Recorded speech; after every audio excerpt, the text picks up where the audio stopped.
రోడ్లోని జనసేన పార్టీ కార్యాలయంలో doctor BR Ambedkar 128వ జయంతి వేడుకలు ఘనంగా నిర్వహించారు.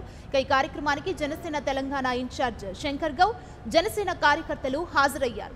కార్యాలయంలో అంబేద్కర్ చిత్రపటానికి శంకర్ గౌడ్ పూలమాలలు వేసి నివాళులు అర్పించారు. అంబేద్కర్ ఆశయాల స్ఫూర్తితో జనసేన ముందుకు వెళ్తుందన్నారు శంకర్ గౌడ్.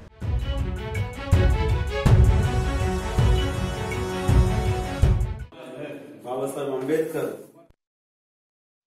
జనసేన పార్టీ కార్యాలయంలో ఏదైతే అంబేద్కర్ జయంతి ఉత్సవాలు జరిగింది, అందులో భాగంగా జనసేన అధ్యక్షుడు శ్రీ పవన్ కళ్యాణ్ గారి కోరిక దళిత మహిళ మాయావతి గారిని ఈ దేశ ప్రధానిగా చూడాలని ఆయన ఆశయం అది అతి త్వరలో తీరబోతుందని మేము మనస్ఫూర్తిగా కోరుకుంటున్నాము.